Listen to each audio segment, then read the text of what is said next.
Jaja Santiago nakakalaban ng team ni Kim Yun kung panoorin natin yan. Pero sana ilike nyo naman ang video upang matulungan mag-grow ang channel na to. Maraming salamat po!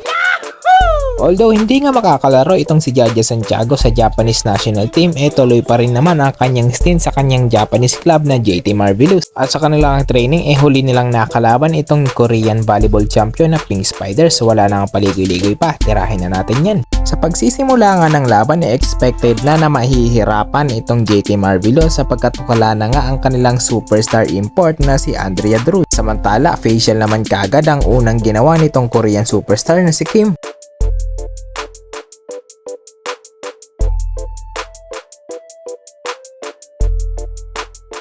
Si Jaja naman sa play na to.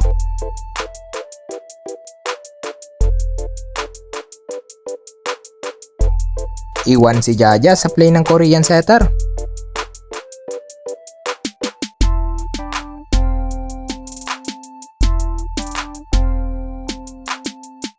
Regalo ang nakuha ni Jaja galing sa error ng kalaban.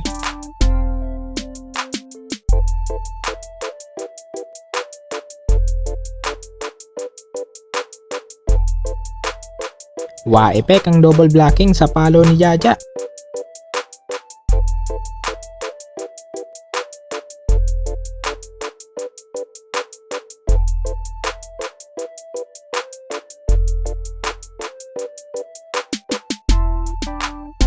Gandang set naman galing sa Pinay.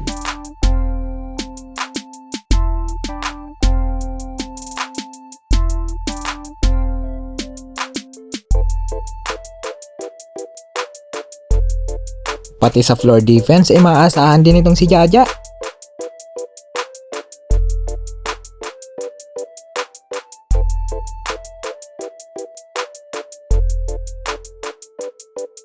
Heto pa, quick play na naman ngayon.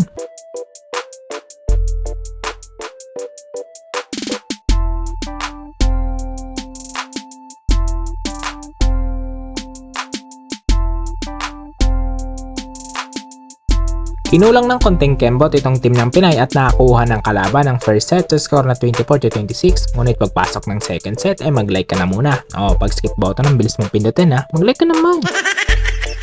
Unang nakapuntos ang team ng JT Marvelous sa pagsisimula ng second set galing sa no jump tip ni Jaja Santiago. Dikitan lamang ang naging score na magkabilang team sapagkat buhat nitong superstar na si Kim ang kanyang kupunan na Pink Spiders. Samantala tila nag-a-adjust pa sa laruan ng Japan itong Belgian import ng JT na si Liz Van Heck. Block naman ang inabot ni Kim dito kay Jaja Santiago.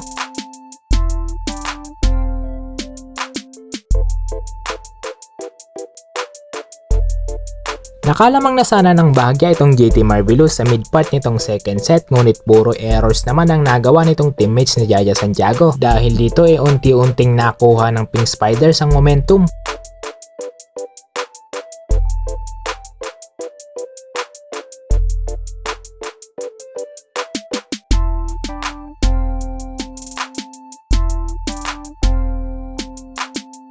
Nakakuha ng Pink Spiders ang second set sa dikit na score na 25-23. Samantala pagpasok naman ng third set hindi na nga pinasok itong ating kababayan na kung saan muli pa rin nakuha ng Pink Spiders itong third set. Although hindi na nga pinasok pa itong si Jaja Santiago at ang kanyang kapwa import mas maganda naman ang naging performance itong JT Marvelous dito sa fourth set at ito'y kanilang nakuha sa score na 20-25 at dahil friendly match lang naman ito tinapos na nga ang laban sa 4 na set lamang. Although sa first and second set lamang ipinasok itong ating kababayan nagawa niya pa rin makapagtala ng 12 points. So yun lamang po ang ating video, sana nagustuhan nyo. Maraming salamat po.